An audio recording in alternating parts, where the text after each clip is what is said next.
हाय, मी मानसी. सकाळी रेडी होऊन मस्तपैकी चहा घेऊन मी निघाले क्लासमध्ये जाण्यासाठी. थोड्याच वेळात क्लासमध्ये पोहोचले. इकडे माझ्या स्टुडंट मेकअपची प्रॅक्टिस करत होत्या. मी कर्जतमध्ये हेअरस्टाईल आणि मेकअपचे क्लासेस घेते. आपल्या क्लासमध्ये बेसिक टू ॲडव्हान्स हेअरस्टाईल आणि मेकअप शिकवला जातो. तुम्हालाही एक प्रोफेशनल मेकअप आर्टिस्ट बनायचं आहे, मग वाट कसली बघताय? आत्ताच आपला क्लास जॉईन करा.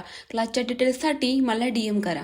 इकडे मुलींची प्रॅक्टिस चालू होती. थोड्याच वेळात त्यांनी छानपैकी मेकअप, हेअरस्टाईल आणि नऊवारी ड्रॅपिंग करून घेतली. हा होता त्यांचा फायनल लुक. मुलींनी छानपैकी मेकअप आणि हेअरस्टाईल केली होती. मग ह्यांचं मस्तपैकी फोटोशूट करून घेतलं. मुलींची प्रॅक्टिस घेता घेता कधी पूर्ण दिवस निघून जातो समजतच नाही. सगळं आवरून मला बाय बोलून मुली निघाल्या घरी जाण्यासाठी. थोड्या वेळाने मीही निघाले घरी जाण्यासाठी. भूक लागली होती म्हणून मस्तपैकी क्रीम रोल घेतले. इथे येऊन बसचा वेट करत होते. थोड्या वेळामध्ये बस आली. बसमध्ये बसून मी निघाले घरी जायला. हा होता माझा डेली रुटीन. भेटूया नेक्स्ट व्लॉगमध्ये. बाय.